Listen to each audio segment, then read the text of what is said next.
Hello बच्चों, आप लोगों की डिमांड थी कि सर ये ट्रांसलेशन बनाए हैं तो थोड़ा सा कन्फ्यूजन हो जाती है कौन सी हेल्पिंग वर्ब कहाँ पे यूज़ करना, कौन सी थर्ड फॉर्म, कौन सी आईएनजी फॉर्म।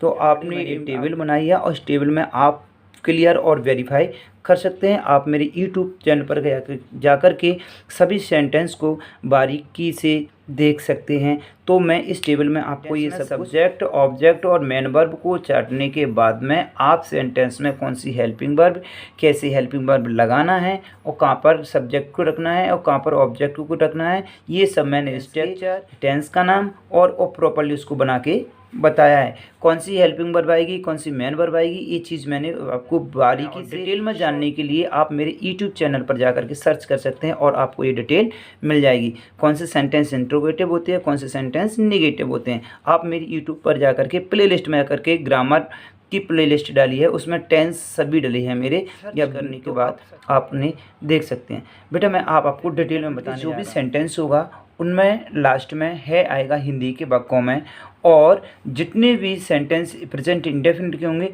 उसके अकॉर्डिंग आपको हेल्पिंग वर्ब मिल जाएगी। यानी प्रेजेंट इंडेफिनिट की 1 2 3 4 5 6 हेल्पिंग वर्ब होती हैं जिनके पीछे क्या लगा रहता है लगा रहता है। ये हेल्पिंग वर्ब है, तो हिंदी में इनका ट्रांसलेशन करेंगे तब है हमसे निकालना होता है। और दूसरा है, इसमें देखते हैं इस कॉलम में सब में मिलेगा क्या, सेंटेंस एंड टेंस नेम, यानी कि सेंटेंस होंगे और सेंटेंस के साथ साथ इसमें इसके बाद में पहचान होगी। इसमें लिखा ना वाक्यों की पहचान, तो वाक्यों को कैसे पहचाने कि ये प्रेजेंट के इंडेफिनिट का ही टेंस होगा। ये लिखा ना टेंस प्रेजेंट का इंडेफिनिट, तो कैसे पहचाने, तो ऐसे वाक्यों में ता ती ते आता है। और ऐसे वाक्य जब अफर्मेटिव भी होते हैं तो उनमें कोई भी हेल्पिंग वर्ब नहीं होती है, ध्यान रखना इस चीज़ का। और मेन वर्ब की कौन सी फॉर्म आएगी, और मेन वर्ब की फिफ्थ फॉर्म आएगी बेटा। Fifth form means S E S और आई ई एस। बेटा मेन वर्ब की कौन सी फॉर्म आएगी, फिफ्थ फॉर्म आएगी। जो फिफ्थ फॉर्म कौन सी होती है, एस ई एस और आई ई एस होता है। और ये सेंटेंस में फिफ्थ फॉर्म लगाई जाती है, वो सेंटेंस कौन से होते हैं, अफर्मेटिव होते हैं। इधर भी मैंने अदर्स में या कुछ अलग से बात कहना होगी वो इस कॉलम में रख दी है मैंने।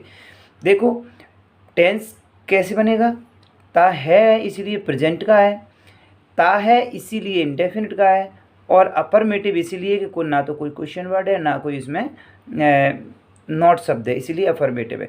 इनको बनाएंगे कैसे, इसका स्ट्रक्चर मैंने बनाया है। पहले सब्जेक्ट लगाएंगे, मेन वर्ब आएगी, मेन वर्ब के साथ में एस आई एस आती है और इसी को हम मेन वर्ब की टिप तो हम बोलते हैं। इसके बाद ऑब्जेक्ट आएगा और इसके बाद अदर्स वर्ड्स आएगा। तो यहाँ पे सेंटेंस में लिखा है वह किताब पढ़ता है, तो वह सिंगुलर है इसीलिए ही आ गया। सिंगुलर के साथ में एस आई एस आती है और प्लूरल के साथ में एस आई एस नहीं आती है। मैंने इसमें लिखा है, देखो लिखा है प्लूरल सब्जेक्ट में मेन वर्ब की फिफ्थ फॉर्म नॉट यूज़, यानी कि हम यूज़ नहीं करते हैं, है ना, और सिंगुलर में यूज करते हैं। इसीलिए कैसे बन जाएगा, ही रीड्स आ बुक। बेटा सब्जेक्ट सेंटेंस में कौन सा होता है, जो सेंटेंस में काम करता है, जो काम करेगा, जो एक्शन करेगा वो सब्जेक्ट होता है। और आपको सिंपल भाषा में समझाने के लिए बता देता हूँ, जिसमें एस ई एस लगती है वो मेन वर्ब होती है। और हिंदी में कौन सी होती है, जिनमें ना शब्द जोड़ दिया जाता है उनमें मेन वर्ब हिंदी में होती है। जैसे कि उठना, बैठना, खाना पीना, रोना धोना, सोना, ये जाना आना, गाना, ये सब में ना पीछे आ रहा है तो वो सभी हिंदी के सेंटेंस में मेन वर्ब मानी जाएगी। ऐसे यहाँ पे लिखा ना बेटा, पढ़ता, ता तो आता है लेकिन पढ़ना, लिखना, सोना, खाना, तब यहाँ पर ना शब्द आएगा तो मेन वर्ब हो जाएगी। और इन दोनों का काम कंप्लीट जिस किसी और लास्ट में वाक्य बचता है वो तुम्हारा ऑब्जेक्ट होता है। बेटा ये चीज़ बताइए प्रेजेंट इंडेफिनिट की नेगेटिव के लिए, यहाँ पे अफर्मेटिव के लिए थे, ये नेगेटिव के लिए इसमें नहीं शब्द आ गया तो काम करने वाला सब्जेक्ट एस बना दिया, ऑब्जेक्ट किताब बना दिया और नॉट आ गया इसमें, इसीलिए अफर्मेटिव आ गया। और पढ़ता, ता ती ते ना नी, तो मेन वर्ब आ गई। और है इसलिए प्रेजेंट होगा, तो नाम क्या हो जाएगा, प्रेजेंट का, ताती है तो इंडेफिनिट का, और नहीं शब्द है तो निगेटिव का। तो पूरा नाम क्या होगा इस वाक्य का, प्रेजेंट इंडेफिनिट का निगेटिव। लास्ट में क्या आएगा, ता है ती है ते आएगा जैसा का जैसा। इसमें हेल्पिंग वर्ब आ जाएगी। जब सब्जेक्ट तुम्हारा सिंगुलर होता है तो डज आ जाएगी, और जब सब्जेक्ट आपका प्लूरल होता है तो डू यूज़ करते हैं। तब हम मेन वर्ब की फर्स्ट फॉर्म यूज़ करेंगे, तब हम मेन वर्ब की फिफ्थ फॉर्म यूज़ नहीं करेंगे। ये दोनों हेल्पिंग वर्ब कौन से सेंटेंस में यूज़ की जाती है? निगेटिव में और इंट्रोगेटिव में। तो देखते हैं इसका स्ट्रक्चर कैसे बनेगा। Subject, do does helping verb, फिर नॉट, फिर मेन वर्ब की फर्स्ट फॉर्म, ऑब्जेक्ट और अदर वर्ड्स। तो he does not read a book, तो ये तुम्हारा काम करने वाला सब्जेक्ट हो गया, ये डज हो गया हेल्पिंग वर्ब, ये नॉट आ गया नहीं के लिए, रीड मेन वर्ब के लिए आ गया और बुक ऑब्जेक्ट आ गया। नेक्स्ट है प्रेजेंट कंटिन्यूअस। ऐसे वाक्य कैसी? वह किताब पढ़ रहा है। बेटा मैंने बोला ना, जिनके सब में पीछे है आता है वो प्रेजेंट के हैं, इसीलिए प्रेजेंट नाम आ गया।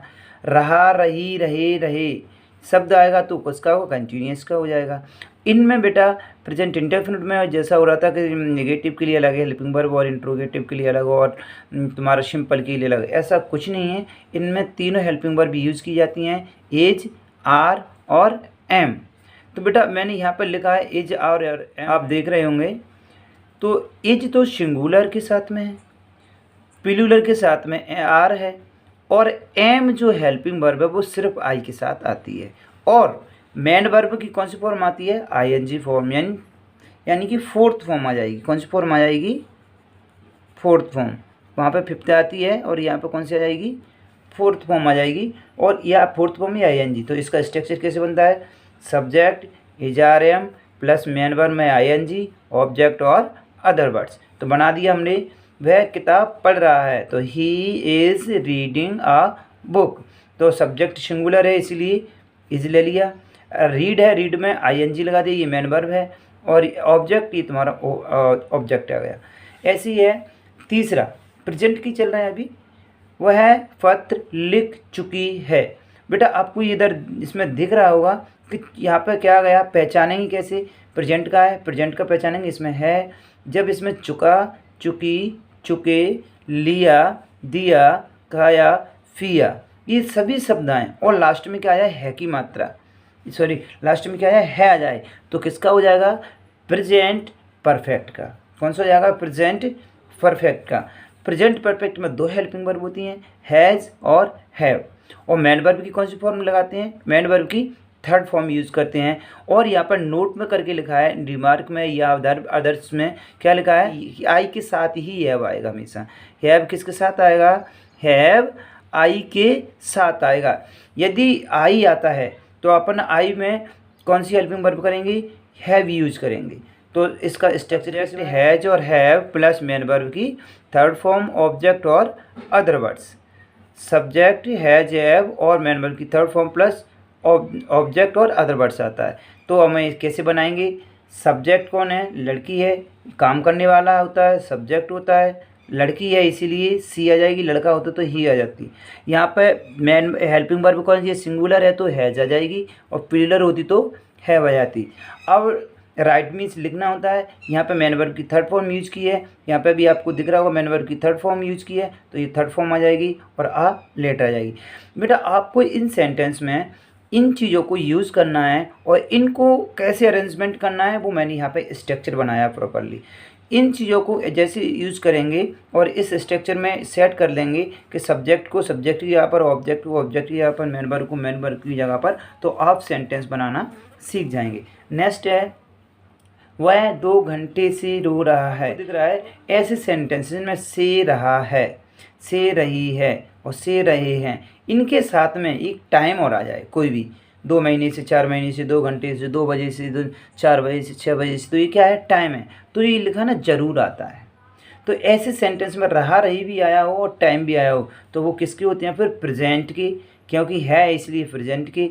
रहा रही है प्रेजेंट परफेक्ट कंटिन्यूअस के, समय के साथ रहा रही आता है, समय के साथ रहा रही आता है तो प्रेजेंट परफेक्ट कंटिन्यूअस के माने जाते हैं। इसके लिए भी 2 हेल्पिंग वर्ब हैं, हैज़ बीन और हैव बीन। सेम कंडीशन है, बस इसमें नई चीज़ आती है, समय के लिए जोड़ दिए थे सिंस और फोर। बेटा आपको ये सब कुछ इसमें और बारीकी से डिटेल में देखना है तो आप मेरे यूट्यूब चैनल में प्लेलिस्ट में जाकर के ग्रामर में सभी प्रेजेंट के टेंस मैंने डिटेल में since, for, I, have, negative, interrogative सभी चीज़ आपको बारीकी से मैंने बताई। आप मेरी प्लेलिस्ट में इनको बहुत बेहतर तरीके से देख सकते हैं। तो देखो इसे कैसे बनाते हैं हम। इसमें टेंस बनाया है इसलिए प्रेजेंट का है, से रहा टाइम के साथ आया है तो प्रेजेंट परफेक्ट का है। तो इसके लिए दो helping verb has been, have been है और मेन वर्ब में आईएनजी है। मेन वर्ब में क्या है बेटा, मेन वर्ब में फोर्थ फॉर्म या आईएनजी है। मेन वर्ब में आईएनजी है तो subject has, have plus been, main verb की फोर्थ फॉर्म प्लस ऑब्जेक्ट और सिंस और फोर। तो बेटा यहाँ पे तुम आपको कन्फ्यूजन होंगे इंट्रोगेटिव और नेगेटिव सेंटेंस बनाने में कि हैज़ के बाद नॉट लगाएंगे कि सब्जेक्ट के बाद नॉट लगाएंगे कि बीन से पहले लगाएंगे कि बीन के बाद लगाएंगे। तो ये सब जानने के लिए मेरे यूट्यूब चैनल पर प्ले लिस्ट में जाकर के आप इनको बारीकी से देख सकते हैं। प्रेजेंट के सभी सेंटेंसों को, प्रेजेंट, परफेक्ट, कंटिन्यूस की सेपरेट वीडियो मैंने डाली है, 10-10 मिनट की वीडियो, आराम से आप देख के क्लियर उन्हें बनाना सीख सकते हैं। He has been crying for 2 hours। तो क्या हो रहा है, वह रहा है, वह हो रहा है, रो रहा है क्या, फॉर 2 hours 2 घंटे से रो रहा है। तो बेटा सिंस का यूज और फॉर का यूज कब करना है, कैसे करना, आप में प्रेजेंट परफेक्ट की वीडियो देख सकते हैं। आपको थर्ड फॉर्म कैसे यूज़ करना है आप मेरी प्रेजेंट की परफेक्ट की वीडियो देख सकते हैं, उनमें सब कुछ प्रॉपरली मिल जाएगा। और आपको प्रेजेंट कंटिन्यूस के रहा रही वाले शब्द और से रहा रही वाले शब्दों में पूरा डिफरेंस देखना है, आपको इनको पूरा क्लियर देखना है तो मेरी वीडियो में जा कर के देख सकते हैं।